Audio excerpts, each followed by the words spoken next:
good evening and welcome to the Super License F1 podcast. My name's Rodney. My name is Zach.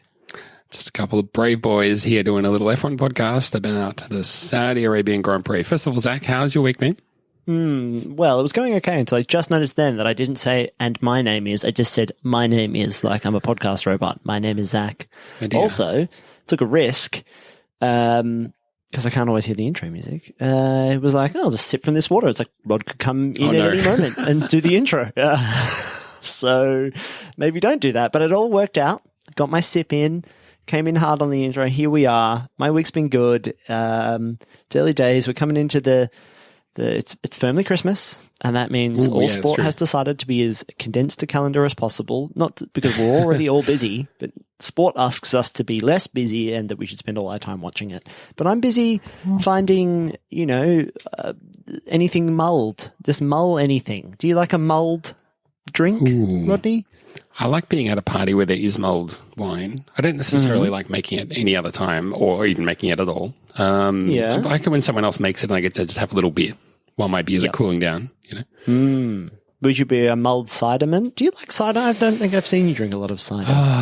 No, I don't go too much for the cider. I like every now and again, but not crazy about it. I just drank too many when I was like 16 is the problem. Got into the strong I hadn't dose. been born yet.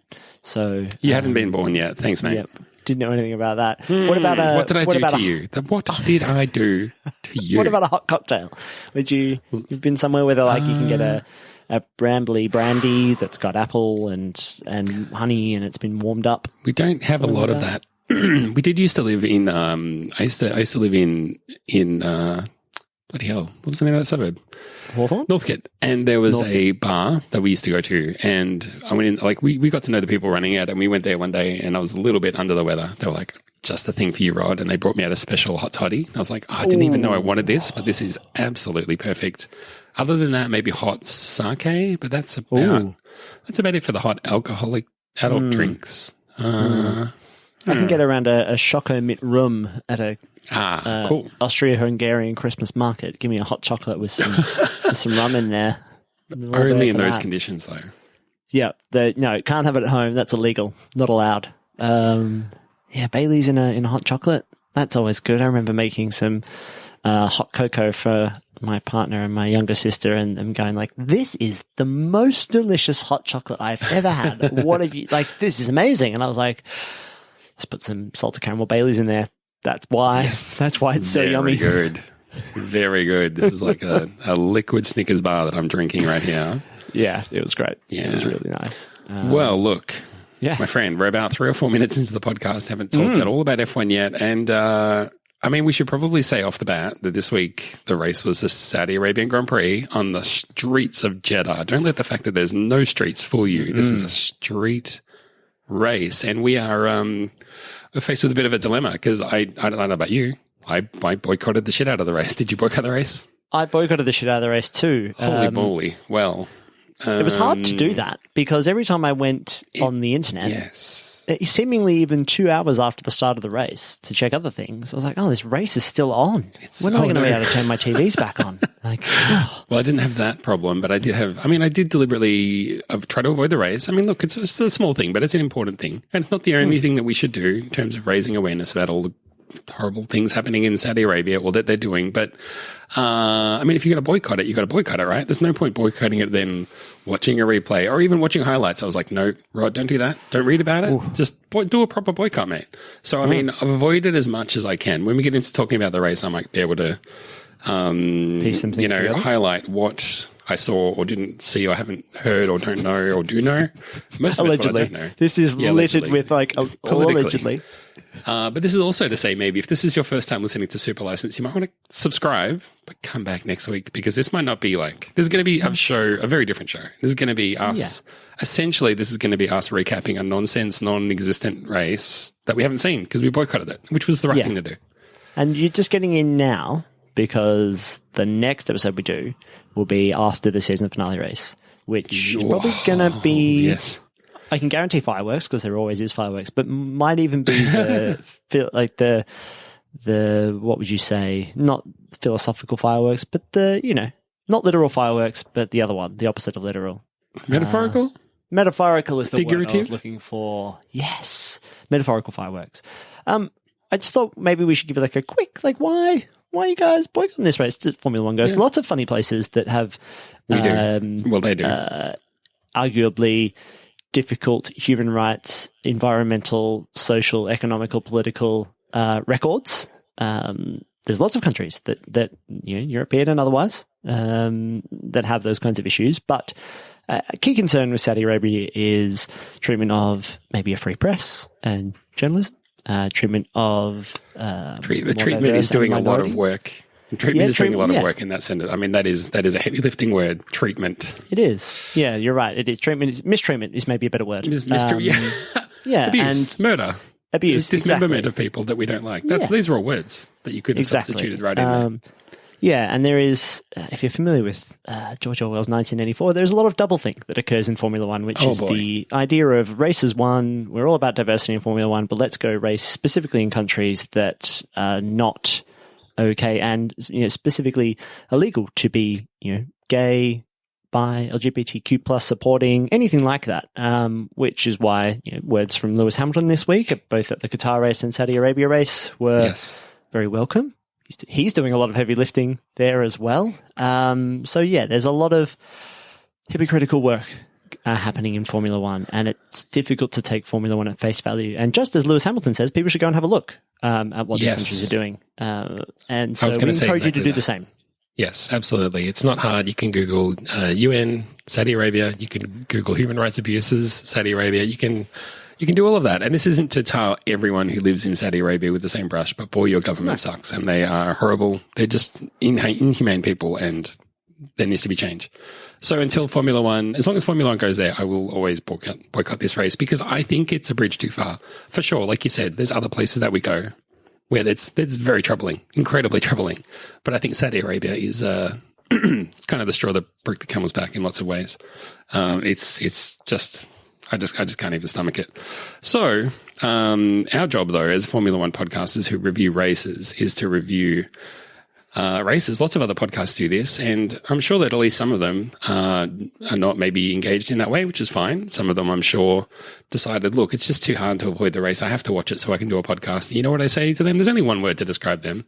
They're cowards. They're just big old cowards. We're not cowards though. We're brave boys. So we boycotted the race. And now we're going to talk all about what happened in the race, quote unquote. What happened, quote unquote, in the race. You ready to do a race recap with me, Zach? I am so ready to race recap. I bet you are chomping at the bit to talk all about what happened in the race. Let's get into the race review. Let us race a bit. I gave him space. Suck my balls, mate. Let's hurry up and get out of here. We've got a race to do. Can't unhear it now, Rod. Smack my balls, mate. Every single time. Every single time. Smack my balls, mate. All right, honey. I can't even tell you how many podcasts I've been listening to lately where they're talking about like an old TV show or an old movie and they're like, you know that line? It's clearly this. And I'm like, it's definitely not that. No one's ever thought that in the history of the world. And they're like, no, you team this or you team that. I'm like, no, it's not. What the fuck? Am I going crazy? This has happened on no less than 4 different podcasts where there's debate about something that someone has said. That's quite clearly, one way. And they're like, no, it's the other way. I'm like, no. Look, This is all just beating around the bush. You're going to do a quiz this week, which means it's my turn to do a 30-second recap. I think this is going to be great. This is going to go so well, and I'm just so looking forward to it. Tell me your approach. What is your approach here? I'm going to make it all up, and I might lie, and you see if you can spot that. Okay, great. I'm going to start the timer and just hope for the best. Let's see what comes out. Which we like. Like me cooking eggs. Here I go. Hello. I hope this race review finds you well. This week was the Saudi Arabian Grand Prix, which was won by Lewis Hamilton, who also took the fastest lap, which leaves him and Max Verstappen equal on points heading into the final round. Unbelievably, in scenes that amazed everybody, on the first lap, literally every single car was involved in a huge collision. No car hit less than 2 other cars, and some were immediately out of the race. Some had to retire later, but it was Lewis Hamilton that took away the win. I see you took my usual approach.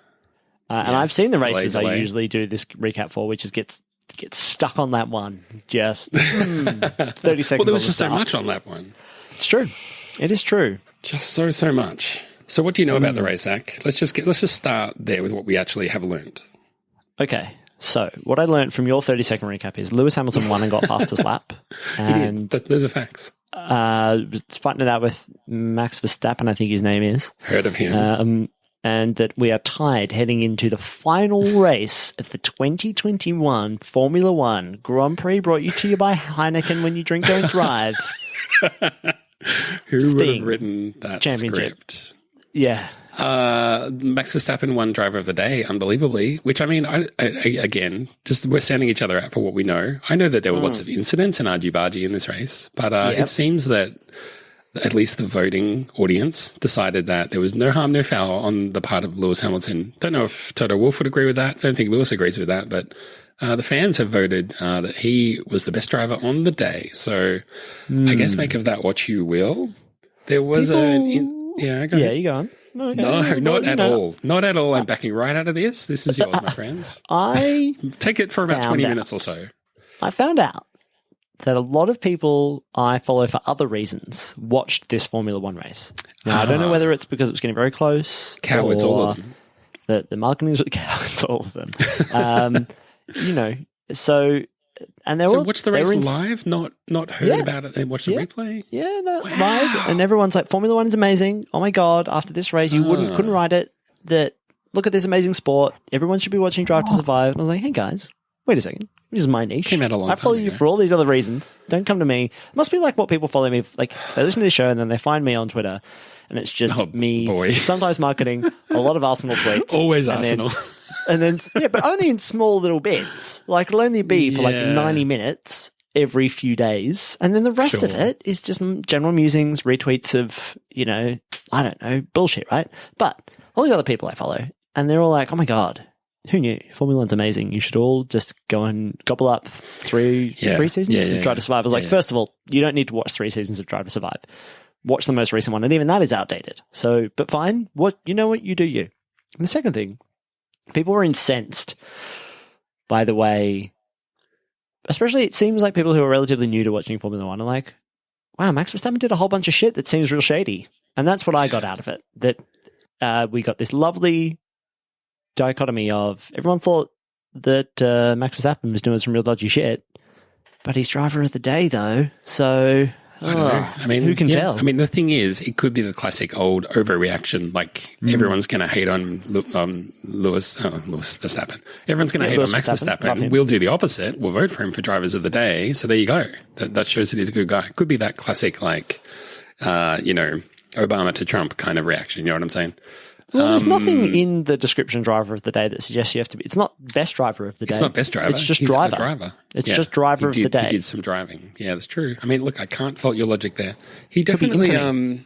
There was a talk of him overtaking perhaps off track, which is interesting. Didn't see that incident. Happens. But hey, wouldn't be the first time. And if he gives it back or whatever, that's fine. I think there was a black flag, red flag. There were some flags of a certain colour. Race was stopped, definitely. Race was stopped. This is what I'm trying to say. There seemed to be some issue with not at the end. Stewarding. No, there seemed to be some issue with the stewarding where they were like, well, what do you think? What do you guys think? Do you want to take a penalty? Do you want to take a grid drop? There's something. Do you want to buy the drinks after the race? Everyone who watched the race is so infuriated with us right now, but I'm sorry. We're doing our best. Something happened, and there was some stewarding decisions that were questionable. The one that this is the only one that I have seen. This is the only 5 seconds of the race that I saw. Okay. And it was unavoidable, so I just went with it. Max Verstappen was ahead of Lewis Hamilton for whatever reason. I don't know, because again, boycotting the race. But he was told by the FIA to give the place back. So he slowed down and Lewis Hamilton drove into the back of him, for which Verstappen got another penalty. So I have watched that incident and I thought that was nonsense and I don't understand that. Now, maybe there's 100 more replays that I need to see that explain why Verstappen got another penalty for that, but sure looked to me like Hamilton didn't know what was coming, wasn't told what was coming, accidentally drove into the back of Verstappen, and somehow they were blaming that on Verstappen. So look, again, I don't know any broader context than that, but I thought that one smelled a bit fishy. Anyway, it's the conspiracy against Red Bull, because Mercedes has to win. Red Bull's not allowed because historically they're not important. and they're the underdogs, and they definitely don't have millions and millions of pounds. That they run on a shoestring, that Red Bull team, and they're, you know what, they could walk away at any moment. So it's really, Formula One's I'm surprised that's not coming soon. Oh, another quote that I saw was Christian Horner saying, "Boy, we're really missing Charlie Whiting." And I was like, this is only a few weeks after you had to apologize for chewing out the marshals. He doesn't really learn lessons, that guy. Yeah, I mean, this is my favorite thing about Red Bull, is the act without impunity. Act with impunity, but then also be like, "Oh, we're the babies, and everyone's coming up for us. And it's really hard being Red Bull, you know. So we're always under attack." It's like, are you though, or do you just do whatever the fuck you want and no one seems to care because it's an entertainment product and maybe not a sport in that way? That's what you joked that, like, couldn't even write this script. You know, it's funny. I find it very funny that we've gotten here after this whole season of topsy-turvy craziness, and here we are, even points. And maybe we should talk more previewy, in that we are perfectly set up for Max Verstappen to drive into Lewis Hamilton, because if they both don't finish, Max Verstappen will win the championship because he's won more races. And all Hamilton needs to do is finish in front of him. I like the idea. Yeah. I was going to say, I can get you to that, because in the Discord under the podcast questions channel, there is a question from Florge saying Max and Lewis are now equal on points again. In Max's post-race interview, he was reminded of this, to which he mentioned that he has more wins. Do you reckon he will try to pull a Senna-esque crash with Lewis to win the title? What do you think? I think it will depend on the circumstance. I think that when Max is calm, I think he holds himself to the highest standards. I think he is like, you know what? I want to win the right way. I want to be, renowned as being a nice guy. And then he has a bit of white line fever. That's not to say he does cocaine, but white line fever is such as when he crosses the white line onto that's the headline though. Yeah. I'm not saying that allegedly. But when he gets onto the ground, pitch, track, whatever you want to call it, crosses that white line. Yeah. Well, because I don't think when the person who said white line fever meant like the white line onto the racetrack. I think the original probably was like a cricket pitch or a football pitch or ground, probably. Yeah, I don't know. I imagine American football, but it could be anything. Yeah, exactly. But you're talking about Verstappen metaphorically going onto the metaphorical When he pulls pitch. that helmet on, he goes into the red mist and will do the red mist falls. I wonder what that is. Comes over his eyes and he's like, "Oh, that's a more interesting one. I'll do any fucking thing to win these bloody races, mate. I will treat it like it's a video game, and I will just be everywhere." That's my thing, is that it's not that he might do that now, it's that he has been doing that all year. He's been doing it his whole career, mate. No, well, that's the thing. If he does it in this last race, he'll be like, "Were you not watching this whole year or what?" You know what this was like. A breaking update from idiomorigins.org. According to the OED, the phrase red mist dates from the 19th century. The color red has been associated with anger or shame since time immemorial, because people become red-faced when displaying such emotions. Red face. That's what it's about. It doesn't explain the mist, but thank you very much, website. But yeah, I think it will depend on the circumstance. I think that if, let's say, for example, there's very low chance that they both won't qualify really well. All things being equal, it's just another race where they finish 1-2. Like, everyone's getting out of their way, except maybe Perez, who is maybe not good enough all the time to get out of everybody's way. Can't qualify high enough. Yeah, exactly. So everyone's getting out of everybody's way to make sure these two have a clear run at the title.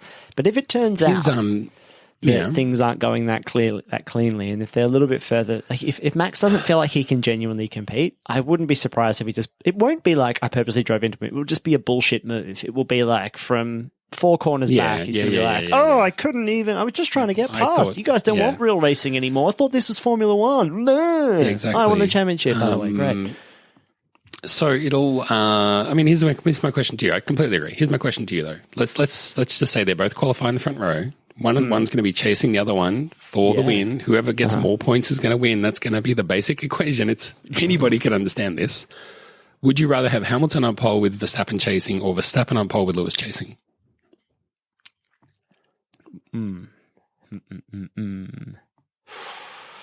while you're thinking, I did also say that if it came down to this kind of scenario, that I would sit up and watch the race live, even though it starts at midnight. So I think I'm going to have to do that because this is too, this is happening. And maybe, do you want to jump in we could jump in here, jump in the Discord and we could do that. Have a live reaction thing.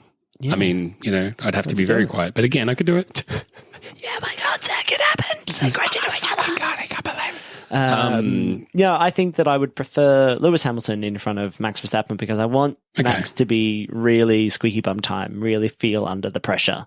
Because I think that's the ultimate scenario. I think if Max starts out front, we'll end up with a lot of Lewis Hamilton on the radio being like, why are we making this dumb decision? Or I think we should go and do X. And we will never, and Max will just drive off into the distance. I don't know that he would. That's the thing. I think Hamilton would give him. I think that Hamilton would chase him down. Whether he could get past or not, I don't know. But I think I'd probably rather see Hamilton trying to overtake Max than Max trying to overtake Lewis. Kind of for that red mist reason. Max will just lunge and it'll just get really horrible. I mean, Max defending can get ugly too, but I think I'd prefer to see the battle that way around. If you know what I mean. Yeah. So we'll see. But we'll see. Okay. Yeah. All right. Who do you want to win the championship? Hamilton. Okay. Fair enough. Unbelievable. Who am I? Who even am I? 3 years ago, Hamilton? This show used to be the anti-team LH44. No. You hated all I was the things anti-people that were jerks. Yes, that's what you know what. And, but now Hamilton has redeemed himself. And guess who's the jerk now? Max Verstappen. So I haven't changed at all. That's my argument. I haven't changed at all.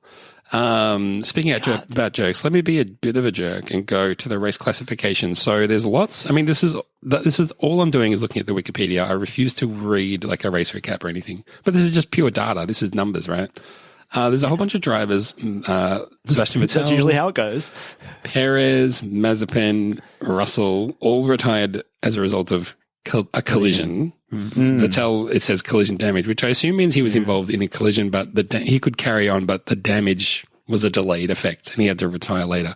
Only Mick Schumacher says accident. Now, I don't know why that's an accident, not a collision. Did he crash into a Maybe wall? He didn't crash into anybody else. Yeah. He crashed, or he could have crashed into someone else and they were fine, but he was not okay. Or the scenario that I choose to believe is that he pooped his pants and had to. I was going to say had a little personal accident. A little brown flag incident. Yes, exactly. Brown flag incident. had to retire with an accident. The marshal's just like, God, that car stinks when it drives past. What is going on? Bloody hell! Like, just get the brown flag out. Just holding their peg on the nose, all the marshals. Yeah. Oh dear, it's not a good scene. What was I going to say? Sergio Perez is the interesting one here. So he obviously qualified in, well, not great, P5, Fifth, but retires.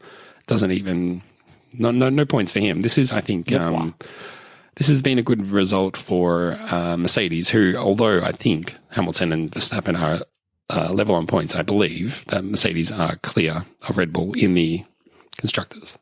And I think that's why Valtteri Bottas is the one thing that Valtteri Bottas can hang his hat on is that, like, see, I was a better number 2, better than Perez, because we're ahead in the championship. So there you go. Is there a secret little twist in the tail for Valtteri Bottas? Maybe he'll crash into both Hamilton and Verstappen, and so whoa. Oh my God, imagine if he hits Hamilton and Verstappen wins. Oh my God. Zach, oh my God. It just drives off into the distance. Esteban Ocon, very, very. Have you seen the race time? He's like 1/10 of a second behind Bottas for P4. Look at horribly that. Close there, incredibly close there. So last corner kind of. And look, situation. he's in P11 and 12. What country they're from? Sorry, Canada, no points for you. Lance Stroll and Latifi denied. Hard denied. Who knew we'd end up with 2 Canadians on the grid? I mean, Formula One's a funny sport, right? You go down and you're like, we've got 2 Finnish drivers, we got 2 Canadians. We've got one from no country. Like, he's not even from Russia because Russia doesn't exist. Yep. Country removed. Country not found. Redacted. Image of flag. Boycotted. Redacted. Yep. We've got, who else we got? We got a Monegasque in Charles Leclerc. But that's fine. Oh, yeah, no, hey, it's all fine, but it's an interesting setup. I think that people, if you're new to Formula One maybe, or people are going to be like, where are all the Formula One drivers from? I think people might be a bit more like, oh, well, all the big European countries, or the Italians and some Germans and a lot of Brits. I guess that's true. That's true in some sense, but half the grid isn't those things, isn't from the big powers of the world. Get a Chinese driver next season. That'll be exciting. On the grid for us, which is cool. But yeah, it's always odd. And for the amount of, different countries, it's always just red and blue. Red, blue and white. They're the big colours of the flags, aren't they? Yeah. A lot of that on the... Lots of red, white and blue. You gotta love it. Yeah. Love it. Any other conjecture that we want to throw the way of the sport? Another talking point that I don't know about, so I'm completely uninformed. Something happened with Leclerc and Sainz. I don't know anything about along the lines of Sainz saying, "Tell him he has to give me the spot back immediately," something like that, and Leclerc being pretty unhappy, pretending like I guess they gave him the order and he didn't obey or something like that. Don't know the circumstances or who is in the right or wrong there. Just don't know.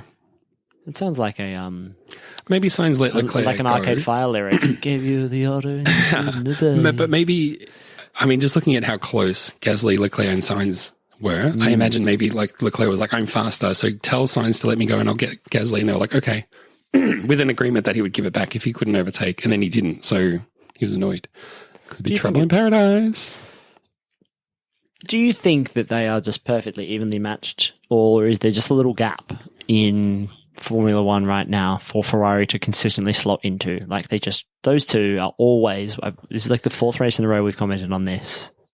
Leclerc and Sainz are just next to each other all the time, forever. They always finish sixth and seventh and eighth, whatever it is, which makes it suspicious for me that it's always always the top 3 or 4, which is Mercedes, Red Bull, and then there's maybe a McLaren, something like that in there, somebody else, some random team, and sometimes it's Ferrari in there too. But they're obviously not diversifying their strategies. It's just a whole bunch of get them to the end, boys, and don't talk to anyone else.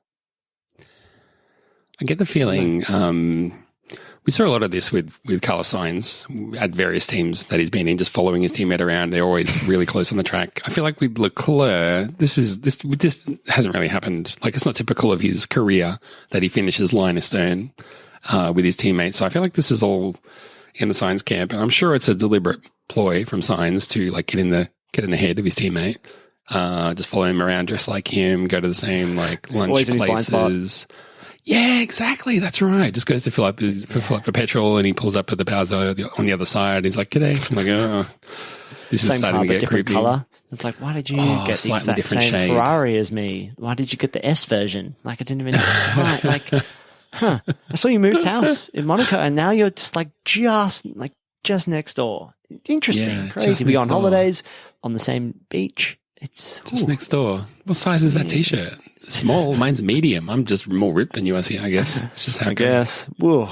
Is that a 20 kilo weight? I'm on the 25s, mate. Whew. Yeah. Well, me and Michael Massey. You'll get there one day. You keep trying. Michael Massey. Was there something with Michael Massey? I think I already sort of covered what I knew about that, which was some weird deal. Like all the time. Yes, of course they are. Of course they are. You've got to always be talking. ABT, always be talking.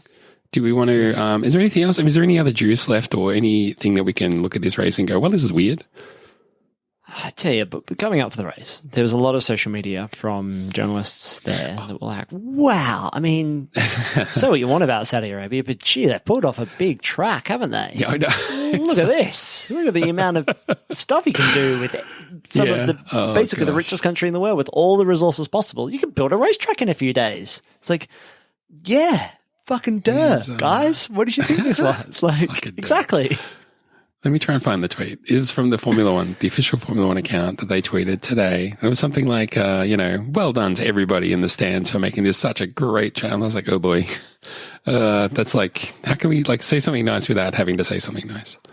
Without having to get into it.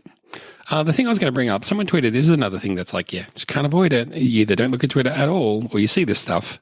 Someone said it would be interesting to know what Lewis Hamilton would think of Ayrton Senna, given that he obviously idolizes and reveres the man.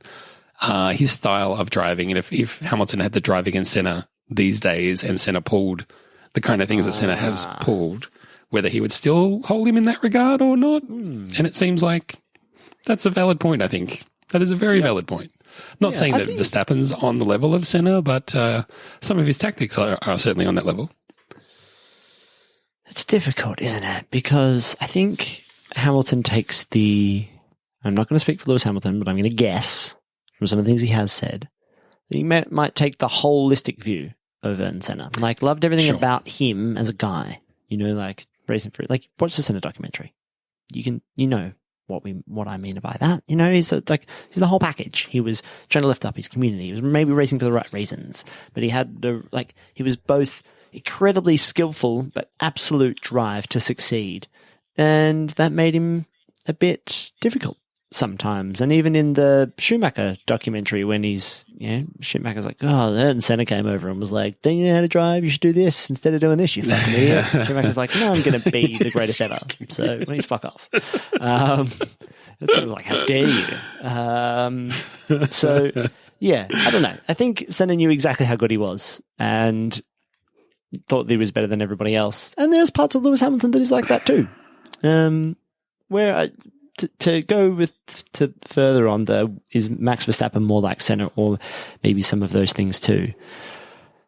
I think I came out of this weekend just a bit tired of Max Verstappen allegedly being very Max Verstappen. And that's why we can joke about will Max just drive into Lewis? It's like, yeah, and that would just not be surprising. He probably did. I haven't seen it, but he's probably at fault. Yeah, and probably will in the next race. Like, who out of those two drivers is likely to yield in a corner?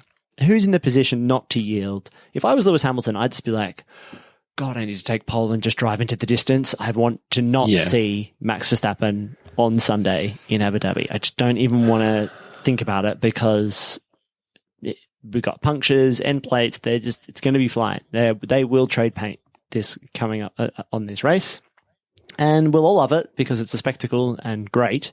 But at the same time, I think Max doesn't have to prove anything to anybody because he's got huge amounts of adoring fans, and he's been told since he was like 16 that he'll be a world champion one day. Like, every single commentator has said it. Max, wait for your time. It's going to come. You're so young. You're obviously the greatest ever. You'll get your time. Don't worry about it. But he's like, I want to win today at all costs. So, yeah, it won't be surprising when Max Verstappen drives over a curb, no tyres on the ground to brake, and just, wipes out Lewis Hamilton this weekend. You've heard it here first. That's my prediction. He'll cut a corner, drive into Lewis, and be like, he didn't give me space. It's going to be hilarious when he swings across in front of Lewis and drives straight through the barrier into the harbour and then has to swim back into the track. Yeah, exactly right. Take that, you dickhead. Kimmy, what are you doing? Well, look, they said that you couldn't review a race without having seen it. We only freaking gone and did it. They said you couldn't do it. Everyone else who didn't say that don't know who we are, so that's fine. Well, we've reviewed sort of the race a little bit, kind of. And there you go. Job done. We can move on to what's next, which is Fantasy Focus. So I'm pulling up the results with bated breath because I don't know. I haven't checked how I've done. Do you want to do the... I got the race up. I got the race up. All right, I'll do the race up. Mate. Give us the race, mate. In the race, mate. Welcome to the race. In third place, this cat picks better than you, which is true for almost everybody except the two people above them. Mimi the cat, O'Donnell in brackets, 173 points. It's a very nice way to have to getting close to finishing the season there. 2 seconds, Ted, one of my favourite team names of the season. Manager Glowing Rotors with 190 points in second place, and always there or thereabouts, the Fernando Alonso of Formula 1 Super License Fantasy GP, Fantasy Focus. Yucknut and French Ghastly from Fleuge, second shout out of the show this week. 194 points. Did not quite crack that 200. But you know what? There's always next race, which you can't say very much. We won't be able to say that next week. The last time we can say that. Week. Exactly. Oh, exactly. Well, I will throw it over to the league where we've got the top three remaining. Well, somewhat static. There's a lot of familiar names, but I will go over the big changes. We've got in position the number 3 Leclerc Dynamics by Tim T. Brown, locking in third position. A change at the top. 9 and 2 have switched. Falling from the top, now in position 2 is Tangelo Racing by Tony Saint, and back into the lead triumphantly, Yucknut and the French Gasly by Fleuge back in the top. I believe, remember how close this was in terms of points? The point spread is just opening up a little bit, so it's all to play for in the next race. And speaking of all to play for, let's have a look at how we're going. We're on the third page of the results. I remain in 66th position, unchanged. Zach, I don't know what you had for breakfast this week, but you have jumped 4 positions. Yeah. Now 6 clear from me in position 60. Yeah. So starting to just walk back some of my big talk about how I was going to chase you down and embarrass you in front of your dad. I'm going to have to just walk some of that back and congratulate you on doing very well this weekend. But this weekend, get your dad involved. I'm going to embarrass you in front of him. You know what, Dad, if you're listening, that would make me feel sad. He's really hard to make him proud of me. That's why I would do it. That's the point. Yep.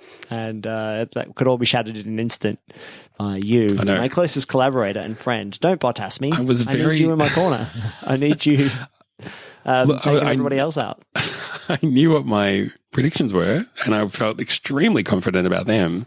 Somehow, though, it hasn't translated into the old points. So I got 140 points this week. I think that's my highest points haul. I think it's all finally coming up Millhouse for me. My team of jealous for me. That's bad news. The Canadian flag team. That's what I should have called them. Canadians all close by.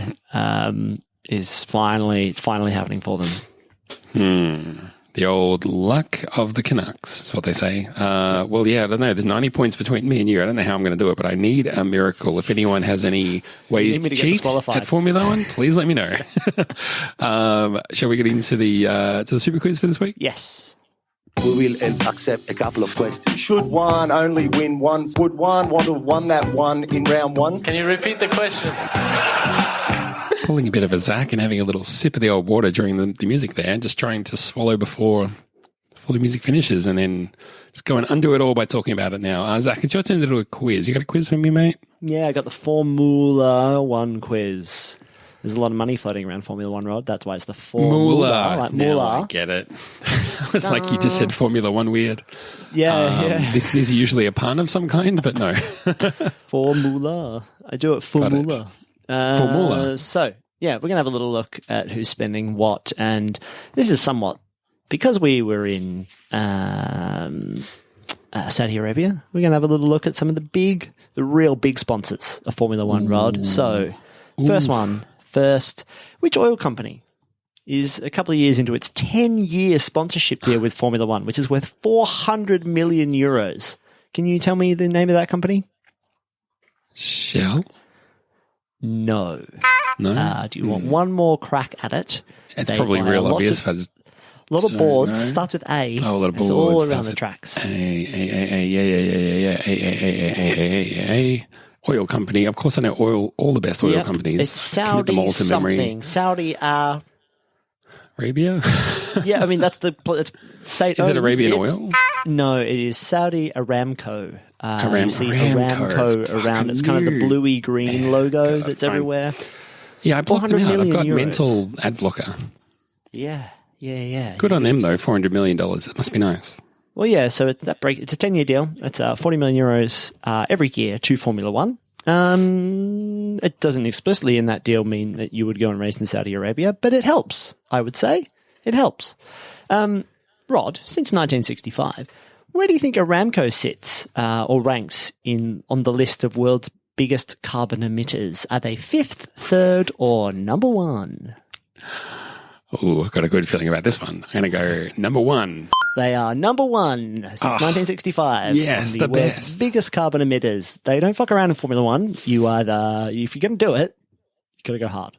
Do you reckon position 2 and 3 are like, how can we catch them? How can we overtake them? How can we emit more? You there. You burn some stuff. In the toilet. Fart outside. That's right. Fart outside. Eat more cheese. Come on. Everybody has to do their bit. Come on. Everyone has to do their bit. Why are you hand sharpening that pencil? We could use an engine for that. Get the Petro run engine for sharpening pencils. Okay. Don't worry, Rod. There's lots of oil brands, companies, mining companies in Formula One. It's not just Saudi Aramco. Some of them even sponsor the teams. So can you match the oil brand sponsor to the team? Here we go. These are the oil brands. Here we are. ExxonMobil, BP, Petronas, and Shell. The aforementioned Shell earlier. So can you tell me? I've got some the Formula One brands here too as well. So we've got Alpine, Mercedes, Ferrari, and Red Bull. Those are the Formula One teams. Once again, for those playing at home, the oil brands are ExxonMobil, BP, Petronas, and Shell. So can you match those up for me? Let's go Petronas, Mercedes. Boom. Job done. Let's go Shell, Ferrari. Uh-huh. And then hit me with those other two oil companies again. ExxonMobil and BP. BP. Okay. Let's go BP, Alpine.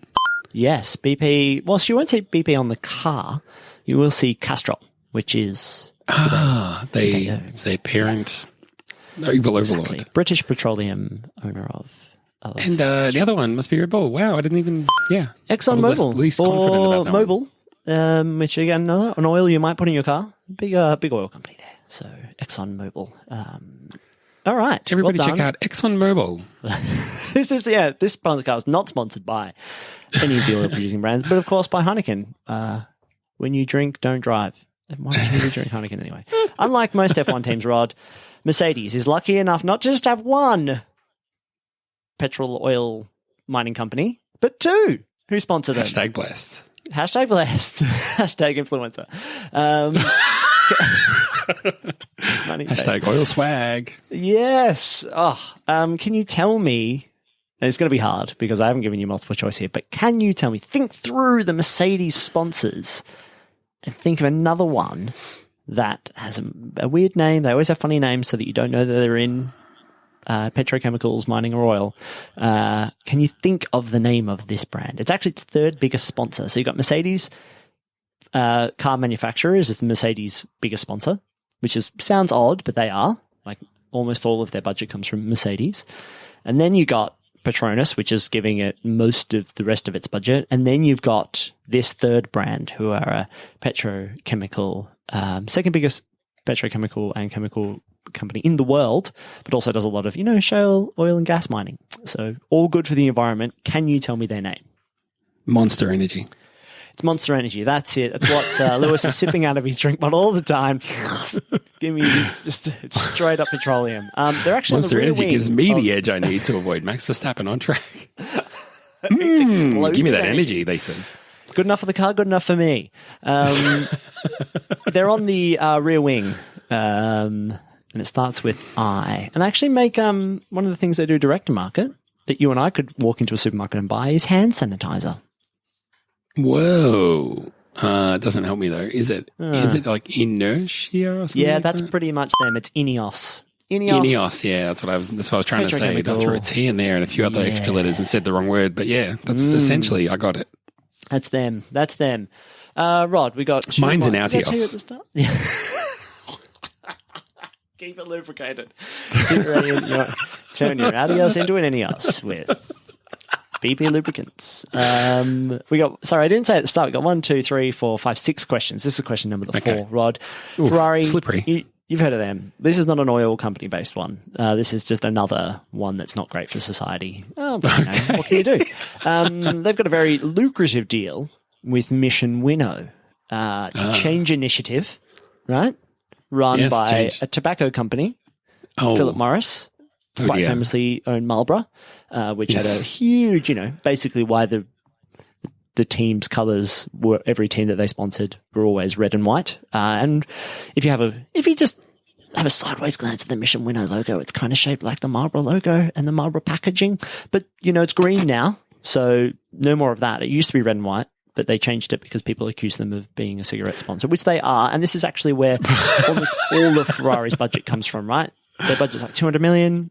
Like 150, 175 million comes from literally Philip Morris International. Comes from Flavor Country. Comes from state sponsored. Yep. No, that's Aramco. So can you tell me what the fuck Mission Winnow is? Just I've got the description from their website.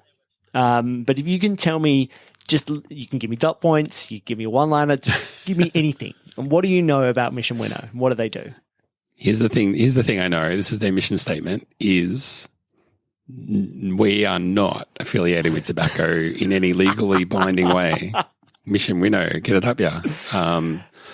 It's I don't think it's explicitly like here's some non-tobacco substitutes the way like Heineken 00 or something is, but isn't it just like we just promote general goodwill. We just love feeling good and we want you to feel good too. Yeah. That's pretty much, I think that's half of it. That's pretty much it. Mission Winnow, this is a direct quote from Who Are We? What is Mission Winnow? Mission Winnow is a change lab focused on reframing global conversations, sparking open debate and connecting people and supporting the realization of innovative ideas. Yes. Yes. Ladies love it when you support innovative ideas. Yeah. Basically, we're a lobbying group. It's a think tank. Yeah, exactly. You put all your ideas in the tank, fill it with cigarette butts, and then what are you going to do about all that cancer that you're causing? Well, we're going to think real hard about it. Yeah. On our yacht. It's innovative. It's cool. It's hip. It's cool, man. Just have an open mind about maybe the joy that people get from smoking and how that has no negative effect on them or the people around them. And that we're not telling them to do it. We thought a lot about the negative effects of tobacco, and what we've thought is there some way that we could put oil into a cigarette somehow? Would that make it better? Yeah. Is this a thing? Really hard with Patronus to see if we could oil get our cigarettes. Best innovators on it. Yeah. Good on them. Check out Mission Winnow, everybody. A nothing from nothing that is somehow associated with our sport for the vaguest reasons. And you ask yourself, what does Mission Winnow get out of this? What does Philip Morris get out of this? And it's like, oh yeah, they get all of the good shit that Ferrari does, smattered all over PMI's brand to make PMI seem cool and nice and good. So that's okay. That's why. And you know what? Fine. Totally. Great. I have personally nothing against all of these companies. I'm just pointing out that Formula One is, God, like tied right at the hip. Like, that it's all one big package, and this is why Formula One exists. Anyway, last question, Rod. We're going to move a little bit away from all of the oil and cigarettes and all that kind of stuff. A lot of this info comes from a journalist who I'm not going to name, but has a very interesting bio at the end of the article in Forbes and some of the other articles I read.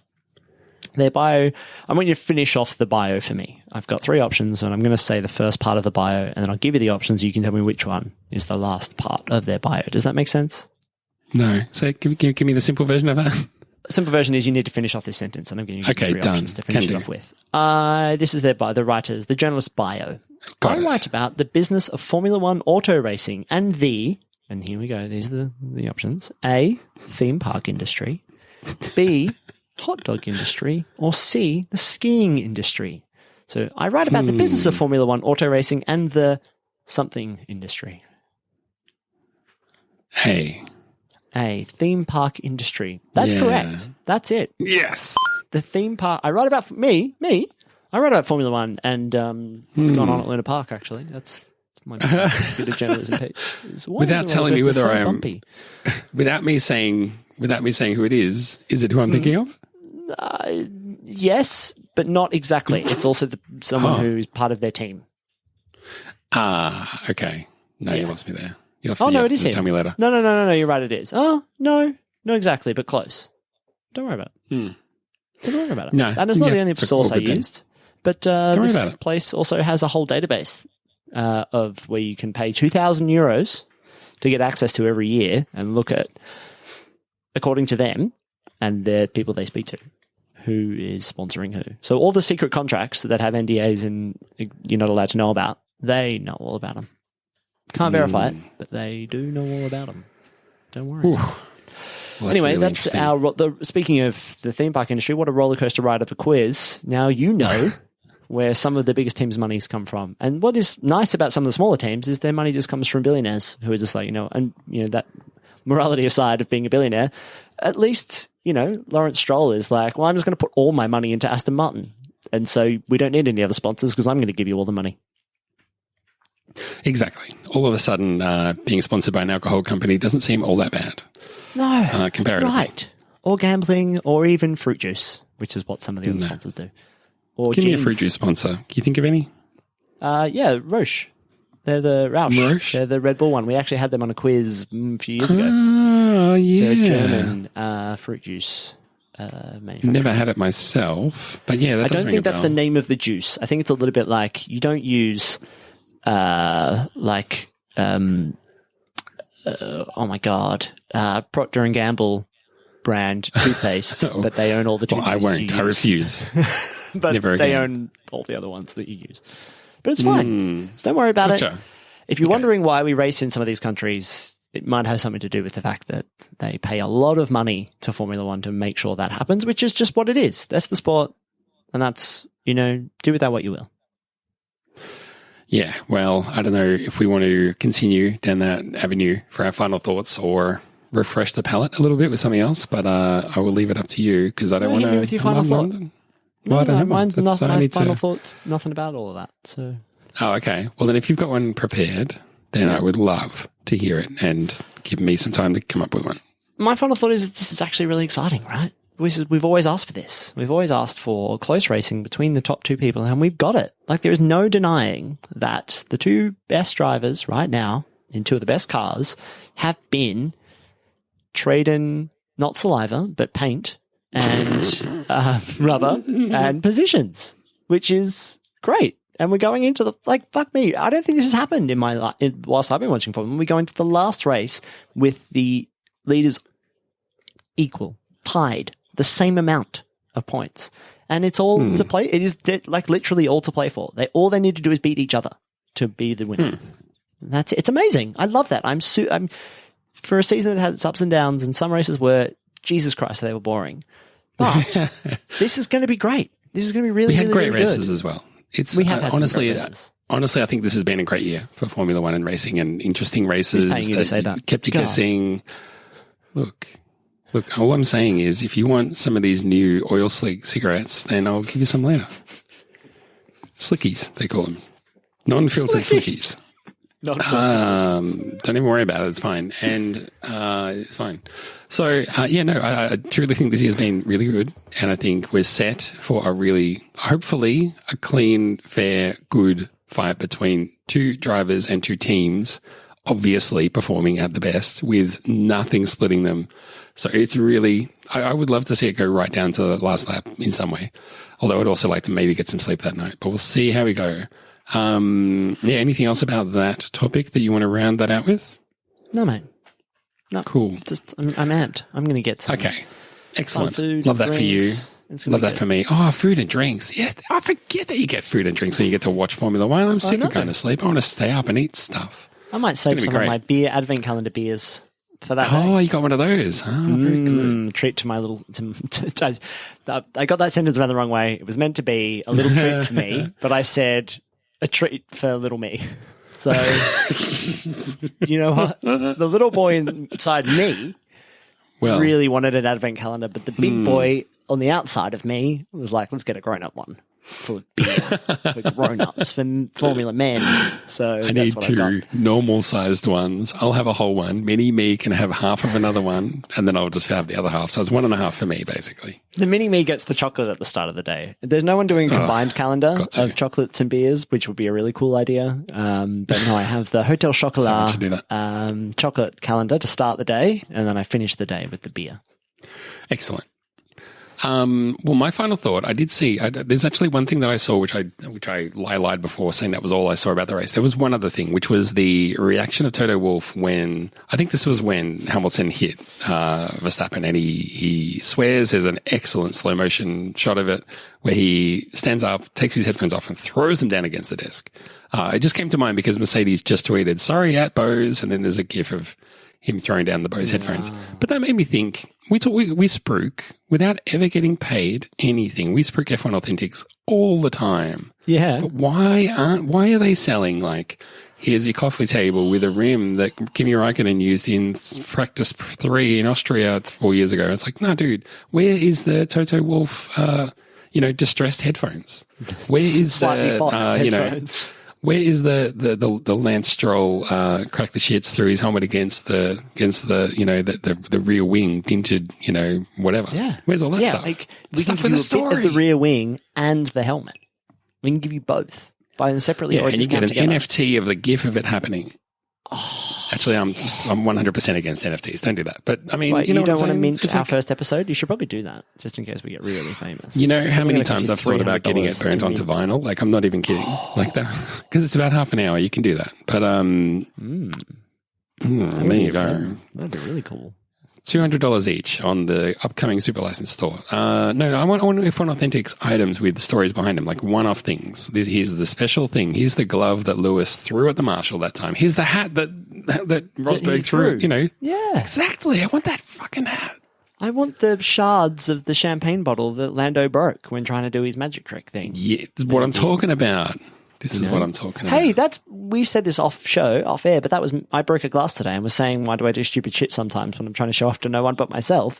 That was it. That was Lando Norris being like, hey guys, it's not cool enough that I'm on the podium and I've got a big champagne bottle the size of my body. Look at me smash it on the ground and spread it. Oh no.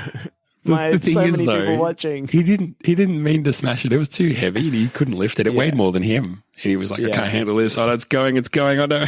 When gravity bites back. Yes, and the good thing about that idea too is splinters into lots of pieces. That's lots of different sales. Cha-ching, cha-ching. That's all I'm saying. When it finally comes out that really this show is just a shadow, like corp to talk about F1Authentics.com. God, if you know the e-commerce manager of F1Authentics.com, tell them we would happily take a little sponsored. Like, send us some ad copy that we can actually read, because we're giving you a lot of free stuff right now. But if you can change my mind and tell me it's cool, I'm in. Exactly.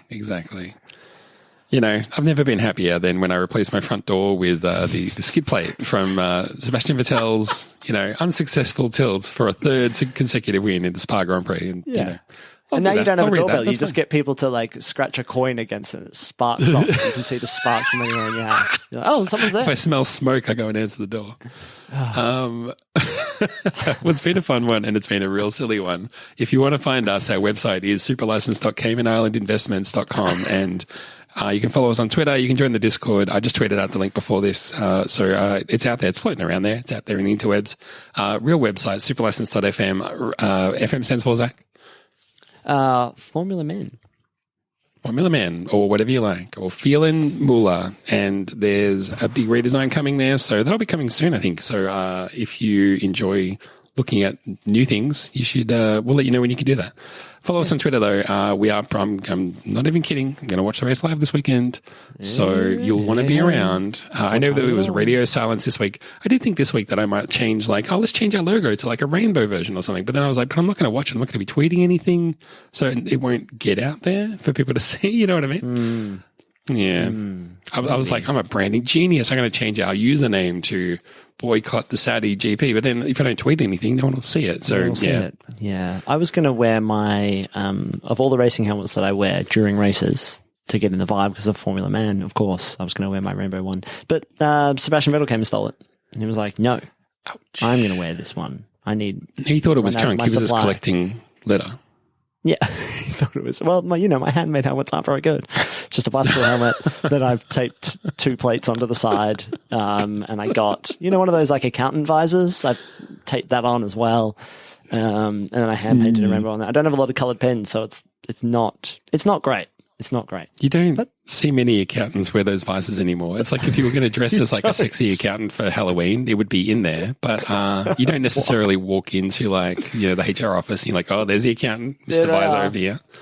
Why did they wear them? Was it to keep the light from the fluorescent lights in their dungeon of an office off the little receipt machine? They had to pull the lever. Like, what was that thing? I just don't really know. I just don't know. I don't know any of it. Yeah. Yeah. Well, if you know, you can send us an email also. Oh, sorry. Yeah.